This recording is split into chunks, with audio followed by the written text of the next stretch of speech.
Hello, little witchlings and princelings, and welcome to your weekly Coven Summoning. My name is Ilsa. And my name is Stacy. And we're Caffeine and Conjuring, a fantasy bookish podcast where we will discuss some of our favorite fantasy reads. Before we get into the episode, as always, if you don't want anything spoiled for you, make sure that you've read up to and including Chapter 59 of Empire Storms, and up to and including Chapter 43 of Tower of Dawn. We ended off last episode. Kale has been a week since he's been able to stand. They're planning to investigate the site Nusha mentioned, and the episode ends with sweet little banter of the two about her birthday celebrations. So we get a lot of Empire Storms today. Yep, only 3 of Tower of Dawn. Thank goodness. No, I can't say that. These chapters were a little bit more exciting, I think. Yeah, I had no issues with this week's read. Are you sure? Do you remember, or did you block out what, okay, we're not gonna talk... No. See, no. So, yeah, you had that blocked out pretty good. Yeah. Yeah. That poor little baby. We can just skip that chapter. That poor little baby. Yeah. Okay, yeah, we'll get into that. So, aside from an event that happens at a disgusting location, the read was actually quite good. Yeah. Good enough that I literally did block out that. Completely gone. Well, that would have been quite the surprise later in the episode when we did get to it.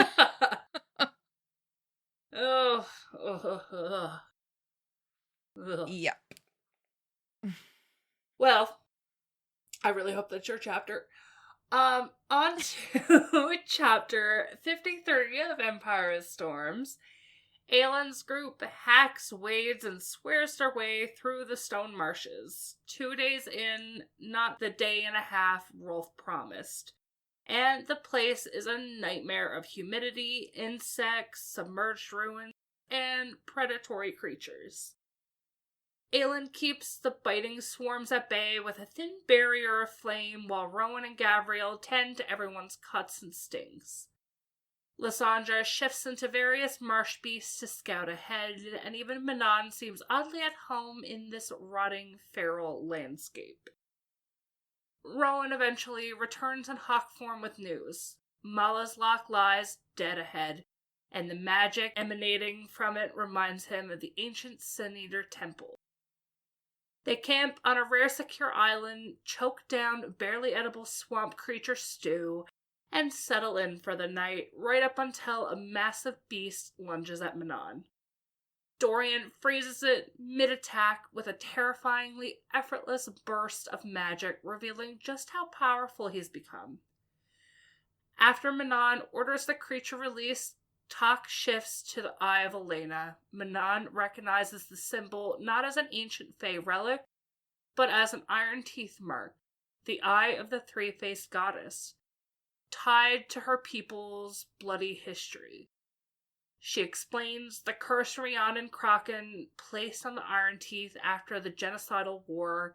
Their homeland would wither, their children die, and their clans wander until blood to blood and soul to soul undid the wrong. Only now does Manon understand she herself carries Kraken blood. Later that night, Fenris and Gavriel pull Rowan aside.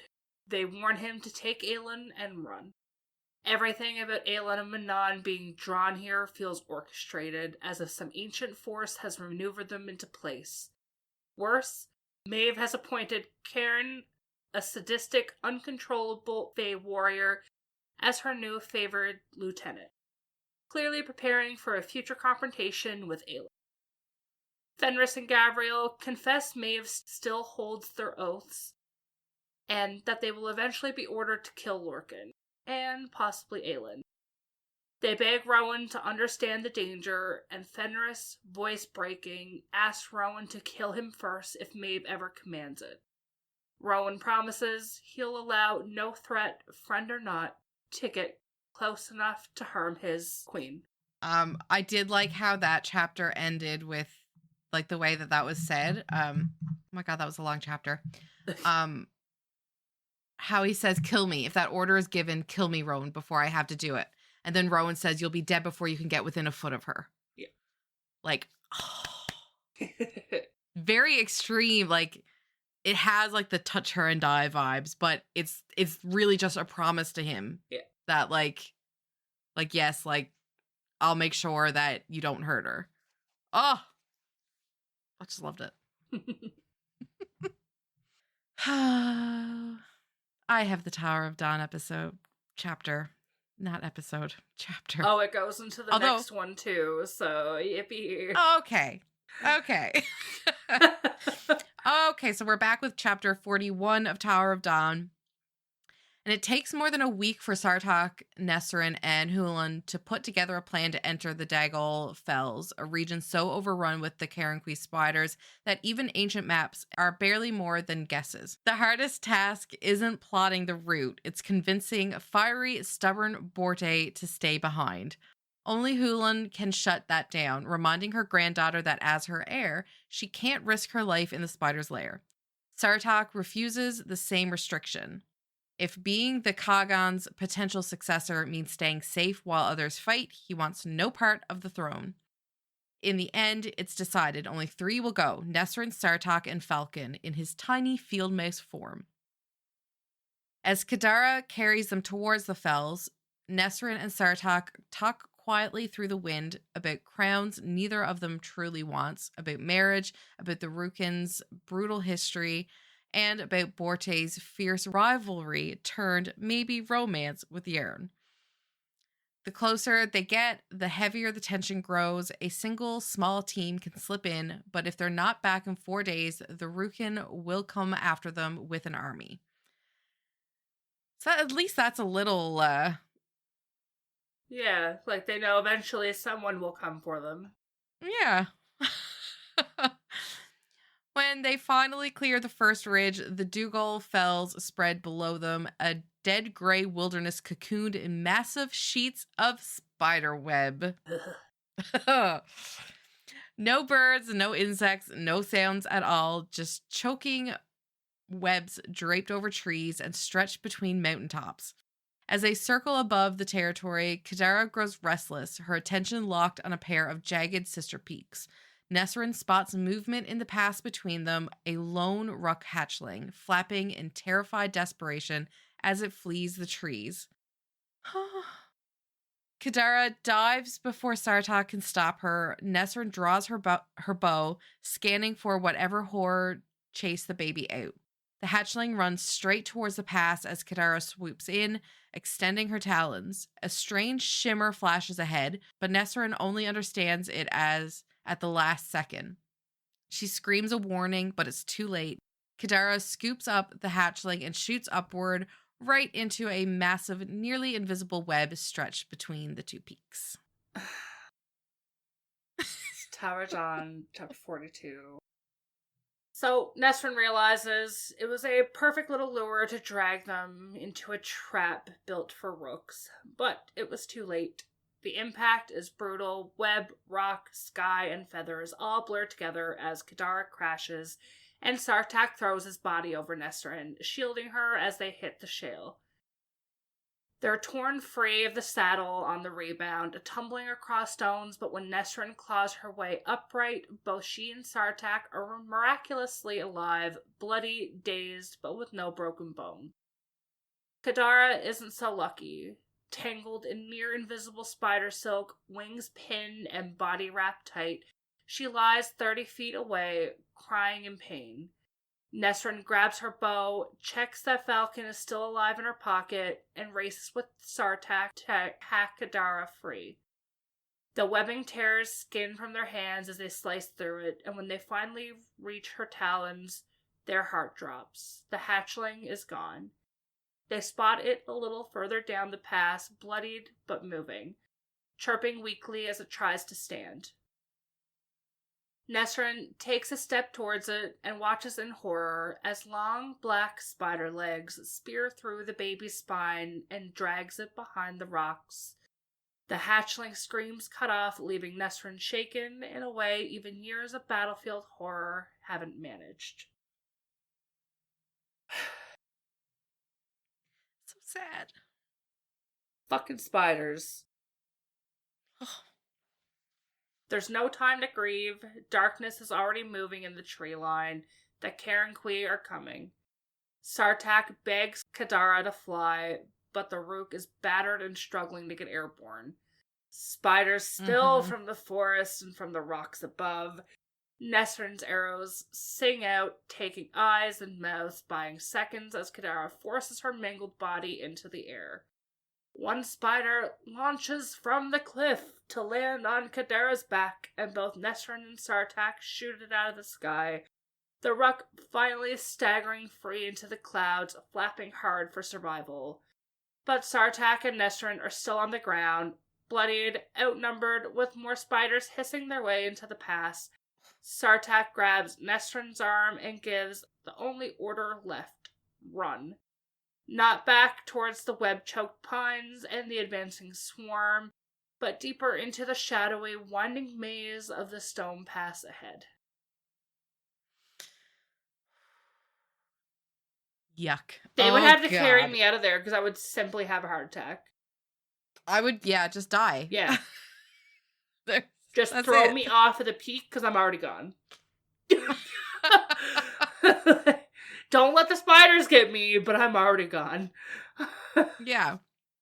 Yeah, just like do us a favor and just yeet us off the cliff. Yeah. I'm glad that is where we ended, like, this episode anyways. Their story, that's it. Like, there's no more spiders in the rest of this episode. This episode. Small victories. Although I am kind of, still concerned for them, wondering what's going to happen, but I'm okay not having any more spider talk tonight. Yep. I feel itchy. Like, I'm itchy all over. You were reading it, and I just, like, kept having to scratch, like, my shoulder, and, like, my hair was tickling the back of my head, and I was just like, oh, God. I have this piece of tinsel in my hair that is just, like, you know what? You're done. You're done. Gone.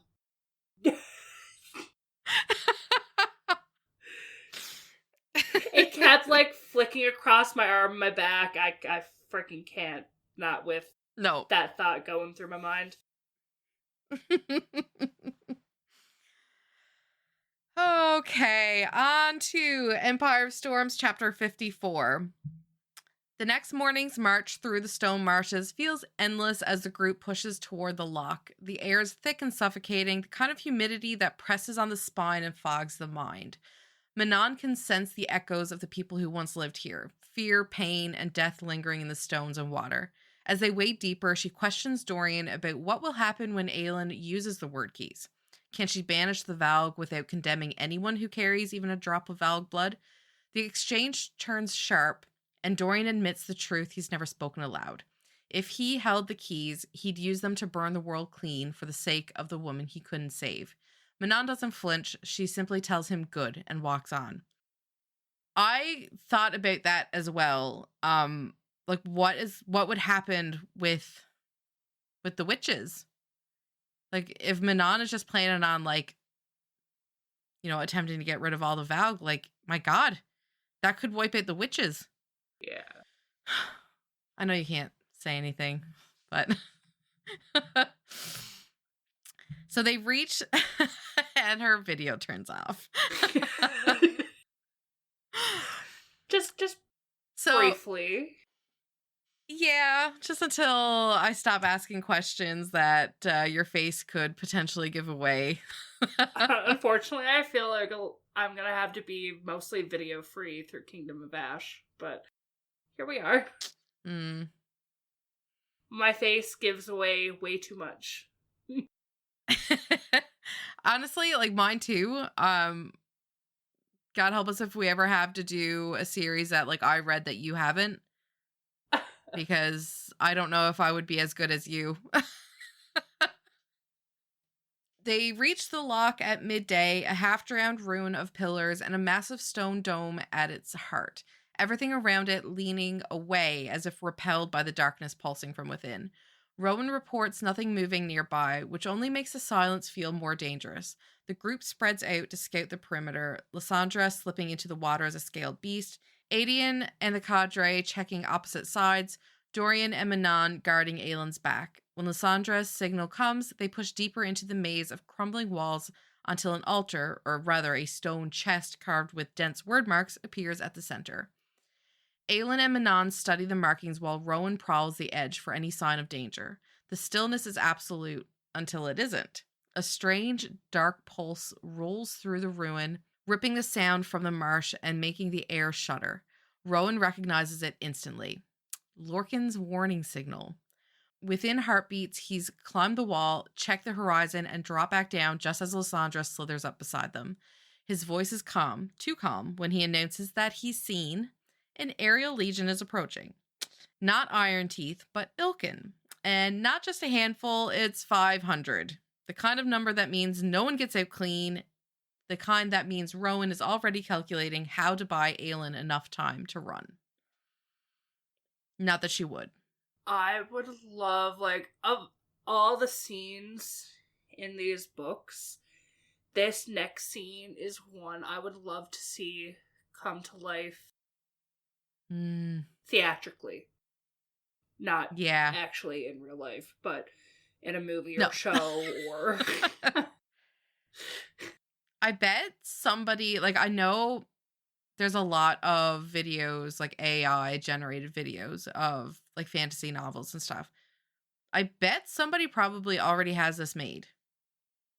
Yeah, this whole scene with Lorcan in the lead and just like everything would just be like, it would give me the goosebumps that seeing the war in The Two Kings when I seen that in movie form. Like, I just had goosebumps and shivers, and I feel like that would be the same here. Like, when you see that giant army come up to the castle, that feeling that you get, and then how everything plays out, that is this. Yep, agreed. Oh my god. So, in saying this, Chapter 55, Empire Storms, Lorcan and Elide are sprinting through the marshes, both exhausted, but relentless. Lorcan keeps sending out flares of his power, not at the Ilkin, but towards Rowan and Aelin, desperate to warn them that a flying army is headed their way. He is furious at the thought that the Ilkin might get there first, steal his shot at revenge, and take the word key Aelin carries. And beneath all that, he really doesn't want Elide to arrive, only to find Aelin and her court already torn apart. Back at the ruins, Aelin and the others realize there's nowhere to run or hide. Erwin has found them and sent 500 Ilkin right to the heart of the marshes. The lock sits untouched behind them while they gather on a grassy rise and watch the black cloud of wings grow closer. Rowan wants to use the ruins to bottleneck the Ilkin and pick them off. Aelin suggests there's another way, using the word key. Rowan shuts that down immediately, and brutally making it clear he'd rather die than let her use it for anything except the law. That cracks something open in the group. Adian turns on Aelin, accusing her of flashing her magic, pushing Erwin to respond, and dragging them south instead of shoring up the north. Aelin fires back, but there's no time to unpack any of it. There's 8 people facing an airborne army with almost no backup. They fall into battle planning anyway. Rowan, Adian, Gabriel, and Fenris will use arrows and terrain to herd the Ilkin into kill zones. Aelin, Rowan, and Dorian will hit them with magic. Manon takes the walls and, as an archer, Lysandra shifts to rile up the swamp beasts so the Ilkin will have more than Fae and humans to worry about when they land. Aelin insists they fight together, steel as important as magic, but she also claims the first strike. As she and Rowan move out ahead, their private fight simmering under the surface, he gives her one quiet anchor before she goes. Remember who you are. Every step down, every step back, and remember that she's his. Then Aelin walks alone into the open marsh, putting distance between herself and her court so she can unleash everything without burning them with her. With the Ilkin closing in and marsh creatures roaring in the distance thanks to Lysandra, she drops every pretense of restraint and dives into the heart of her magic. She plummets past the familiar edge of her power into something deeper and more dangerous, feeling the pressure build in her skull as she reaches for every last ember of who she is. Fireheart, heir of fire, queen of flame and shadow. The plan is simple and absolutely terrifying. Hit 500 Ilkin with the full, unfiltered force of her fire and see if Morath is finally capable of screaming.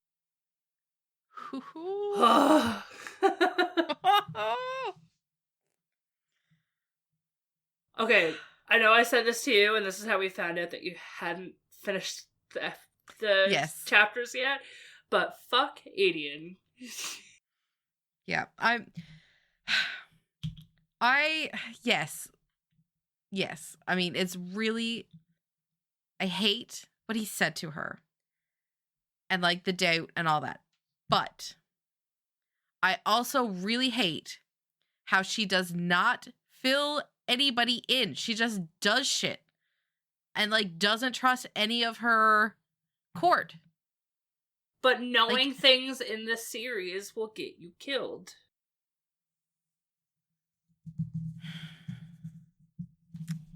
I still think that there needs to be a little bit more communication between her and everybody. Everybody.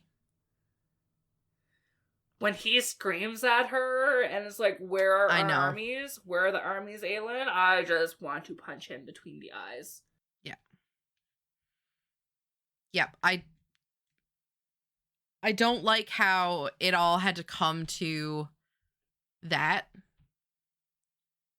Because, like, Adian was always so, like, Aelin is, you know, the perfect, I don't know how to word it, but, like, very much Team Aelin, full trust. Yeah. And then for it to just all, like, explode like this. I wish it didn't. But I also just don't like how she just does everything herself and doesn't include any of her, at least the closest people, like Adian and Rowan, like, and Lysandra. Like, I get not wanting to,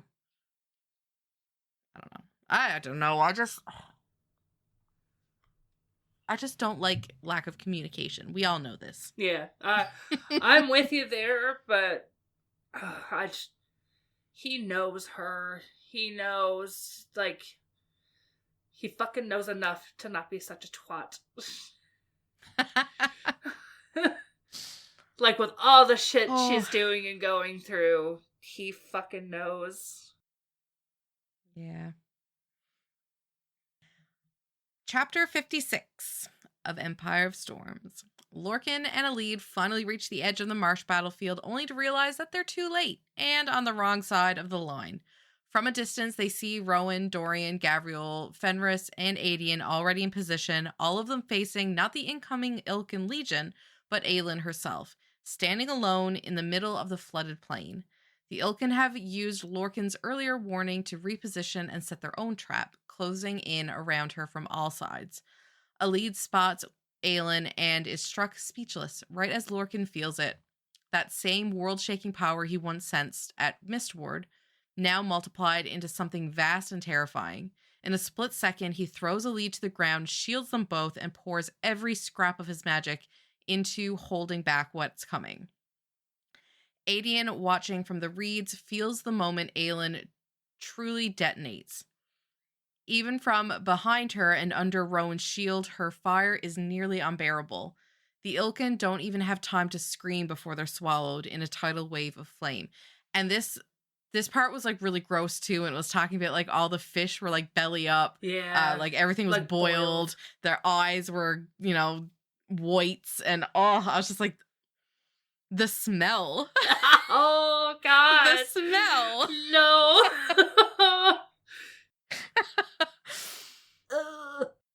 Aelin doesn't look like a heroic queen in that moment as much as a natural disaster, something you survive, not follow. Rowan and Dorian join in with wind and ice, ripping through the survivors, while Aedion, Gavriel, and Fenris pick off anything that manages to veer out of the inferno. Across the field, Lorcan hangs onto his shield as the marsh literally boils around them, fish and plants cooking in the water, while Aelin's power tears through the Ilkan Legion until nothing is left but ash and glittering ice falling like snow. And they even said, too, in this part where they were like, they didn't have very many arrows. Like, they really didn't have much to work with. Yeah. But you don't need that when you've got a fire-breathing bitch queen. Yeah. When the last of the Ilkan are dead, Rowan walks straight into the lingering storm to reach Aelin at its center, just as her fire winks out and her magic empties.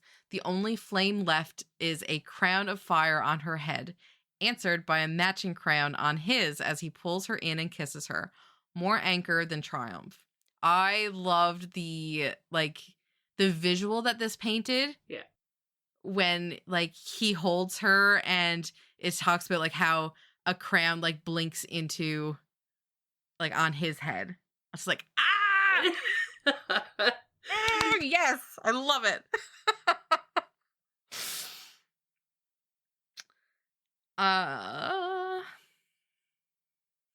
Watching from afar, Lorcan feels that old, dangerous pull toward power and hates it, recognizing exactly why warriors like Rowan and Fenris are drawn to her. He even questions, too, like, if they were to all have found Aelin first before Maeve, like, they would have all bowed to her. Yeah. Not Maeve. I thought that was a really cool thing for him to just, like, recognize at that moment, like how powerful Aelin is. A lead covered in ash quietly observes that they've killed an entire legion. Lorcan, realizing how drained Aelin now is and how vulnerable that makes her, decides it's time to move. With a lead at his side and absolutely no illusions about being friendly, he starts wading towards Aelin and Rowan, intent on finally coming face to face with the fire-breathing queen who holds the other word key. Too focused on his query to notice that Fenris and Gavriel have already slipped out of sight. ... Oh. We're back to Tower Oh, of we get to Dawn, leave it on that little cliffhanger? 43. Kale and Irene join Princess Hazar's desert-bound party, and Kale is assigned a temperamental black mare ironically named Frasha, aka Butterfly, though she's anything but delicate. Determined not to show weakness or ask for another mount, Kale wrestles with the fiery horse while Irene watches, dressed in sun-bright white and gold, more radiant than the desert itself.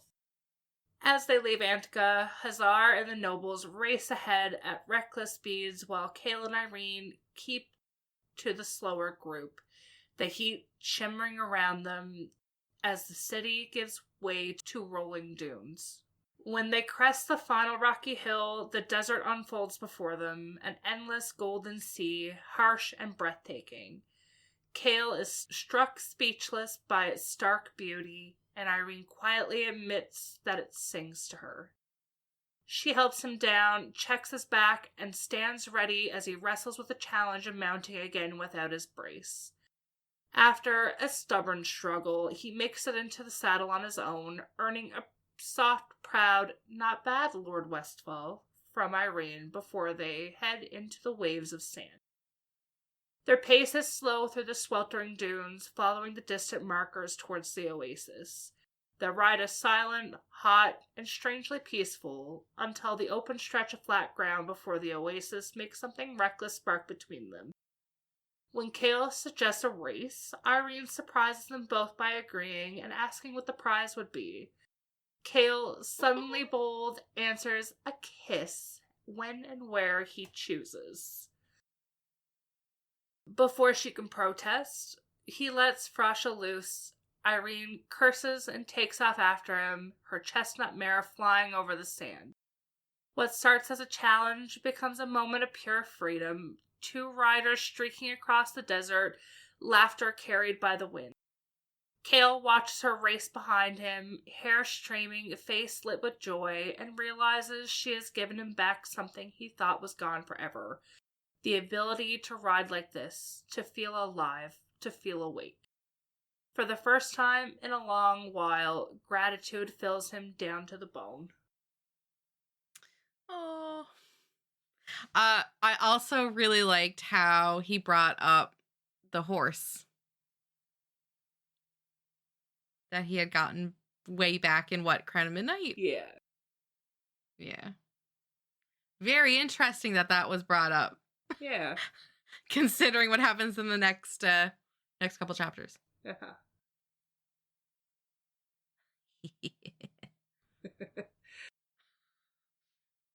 Empire of Storms, Chapter 57.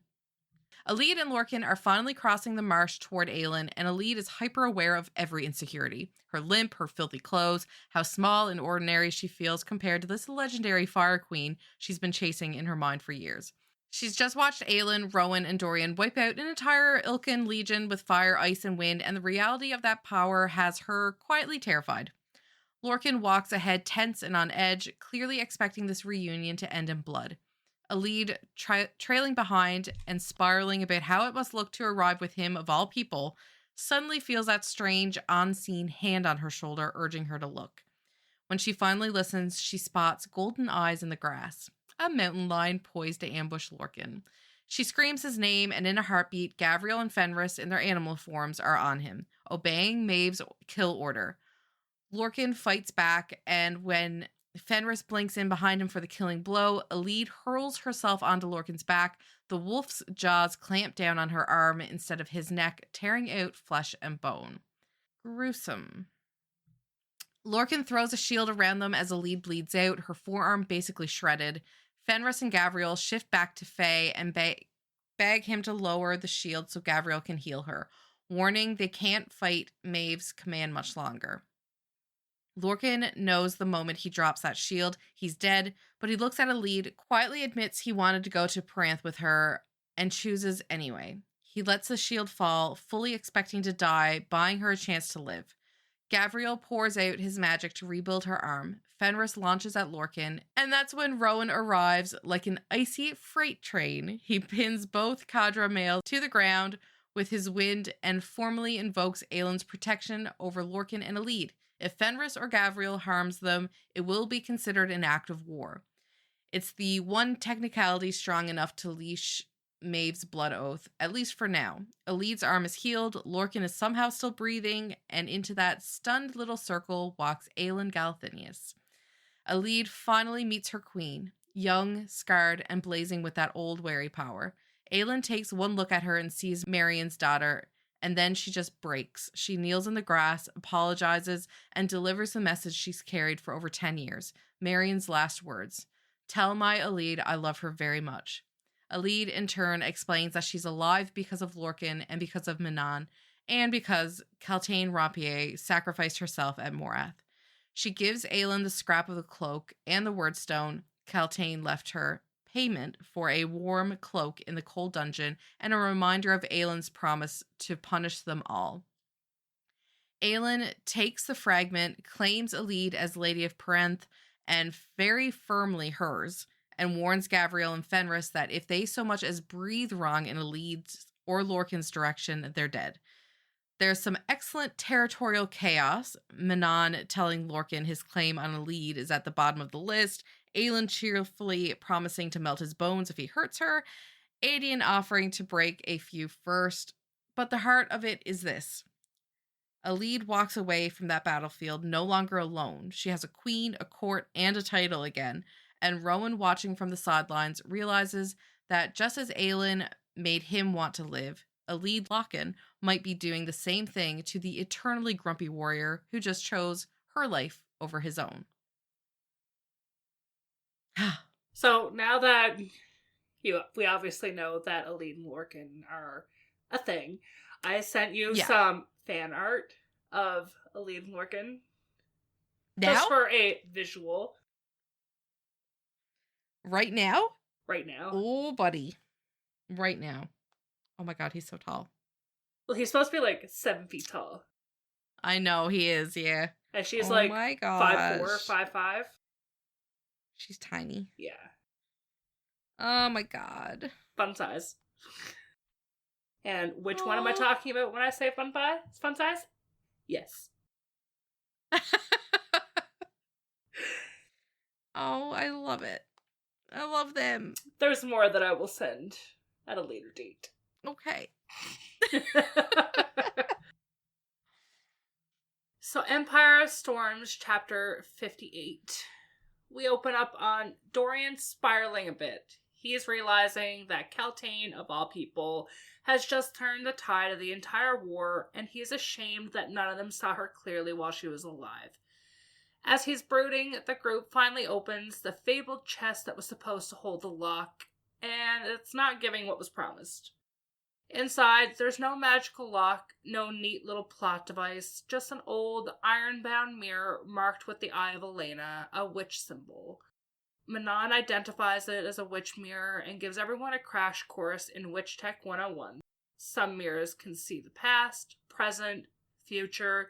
Some can communicate between mirrors. Others can hold and amplify power as literal battlefield weapons. Oh, and by the way, Morath is already building gigantic witch tower super weapons lined with these mirrors that can wipe out armies in a few blasts. So that's casual. But this particular mirror, not one of the tower weapons, and definitely not the lock Aylin's been hunting. Just one more cryptic, probably god-touched object to add to her I'll deal with this later pile. Completely drained from burning out her magic, she basically files it as tomorrow's problem, and they all slog back across the marshes, carrying the mirror between Rowan and Adian like the world's most ominous IKEA purchase. They're exhausted, they just want their ships and a nap, and then Lysandra senses something wrong. They crest the land dune, and boom. 100 gray sails on the horizon, their own 3 ships surrounded. Melisandre's fleet has arrived, and a line of gray armored warriors waits on the beach, led by a cloaked woman. Lorcan immediately wants to drag a lead back into the Martian retreat. Manon literally steps in front of him with iron nails out, and a lead calmly says, "No, I'm choosing this." Cue territorial glaring all around, but Aylin's too tired for that nonsense and tells everyone to chill so they can just go say hello. Why not? And then we get the big reveal. The red hair, the freckles, the wolf head sword.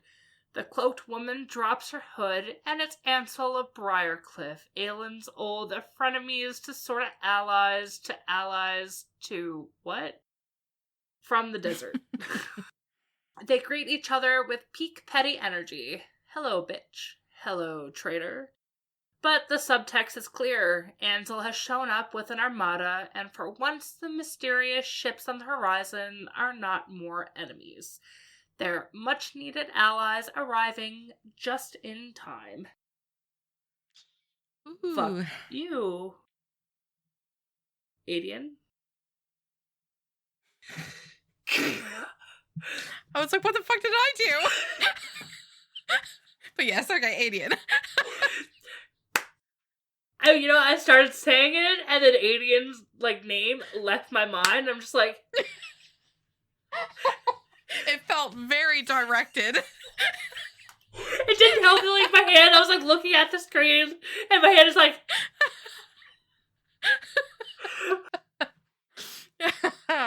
But yes, he definitely, foot in mouth in this chapter. Yeah. Oh, it's our last chapter for this episode. Chapter 59 of Empire of Storms. So we open with Ansel dramatically revealing that the entire fleet on the shore is hers, or rather the fleet she has just stolen in Aelin's name.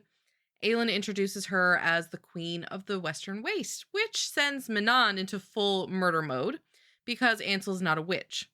The two women square off, and Aelin, with absolute chaos energy, announces that Manon is the last Kraken Queen, and Ansel rules the waste. The tension could set the beach on fire.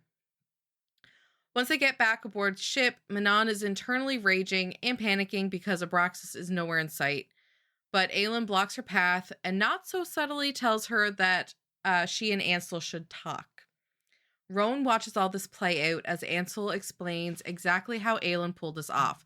Months ago, Aelin sent her a coded message during those pit fights in Rifthold. So this has been, brewing for a while. Mm-hmm. Ansel started moving her army immediately. Then, after receiving a second secret letter, she marched straight into Melisande, let its queen think she was offering help, then turned around and conquered the entire kingdom. Sure, why not? She took the city, claimed the Astarian horse, Cassida, raised Harrison's flag over the capital, and seized Melisande's entire navy, gift wrapped for Aelin. So that's chapter after chapter. We have, well, I don't mean chapter after chapter, but I mean the last Tower of Dawn chapter. Chaol was talking about his Astarian horse, and now we're getting more Astarian horse. Aelin confirms it. Melisande meant to side with Morath, and she was not letting that happen. But Aedion is furious, both that she said nothing to him and that he doubted her in the first place. So he's very conflicted with his feels right now. Even so, he immediately shifts into general mode, mapping battle routes and preparing to merge Ansel's troops with the Bane. Later on deck, Aedion and Lysandra finally have the honest conversation hanging between them forever. Lysandra admits she's terrified of losing the only friends she's ever had. Aedion tells her that fear never goes away. You just learn to live alongside it. And when she hesitantly suggests that whatever this is between them matters to her, Aedion shuts down all of her self-doubt and tells her plainly, there's nothing unappealing about her, and they can take this slowly, honestly, and together. The scene ends with a soft, hopeful moment between them, Aedion dreaming of all the places in Terrasen he wants to show her, and Lysandra finally letting herself lean towards them. So they, we get them as a thing, we get, Elide and Lorcan as a thing. That's some pretty good chapters. Yep. How are you feeling with everything? I'm terrified because we are into the last quarter of the tandem read. Yeah. Which means it's the last eighth of each book. So shit is really, I'm thinking this next episode is when shit is really gonna hit the fan. That's my assumption with the pacing of everything right now. Yeah. And I'm trying to wrap my head around how this is going to work with Ansel and Manon, because Ansel is basically saying she stepped up to be Queen of the Waste because no witches were there to claim it. But now Manon is there no, you don't, bitch. So. Yeah. You're in for a lot. I assumed. How are the chapters looking for? Oh my god, next episode. We've only got 2 chapters of Empire Storms next episode. Yeah.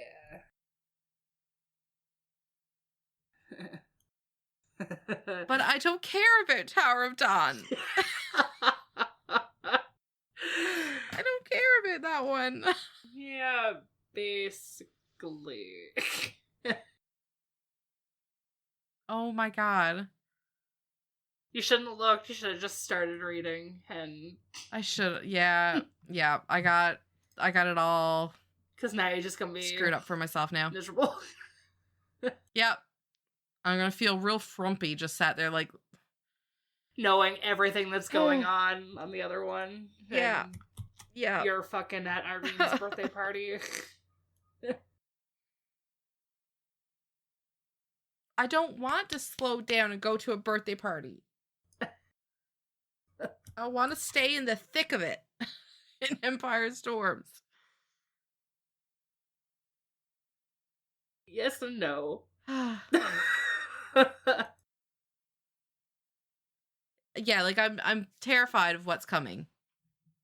Truly, but well, I don't have anything else to say because I literally can't.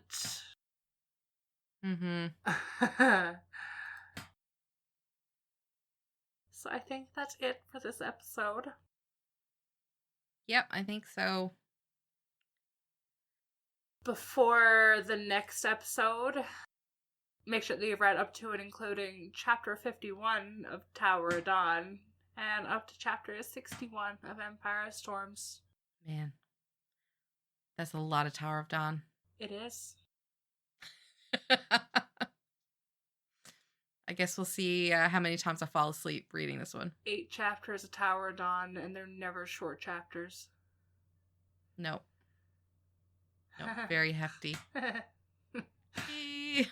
Yay. Okay, bye. See you next week. Toodles. And with that, our Coven summoning comes to a close. Don't forget to hit the subscribe button on Spotify or Apple Podcasts. And follow Caffeine and Conjuring on Instagram and TikTok to stay up to date on our journey through Throne of Glass.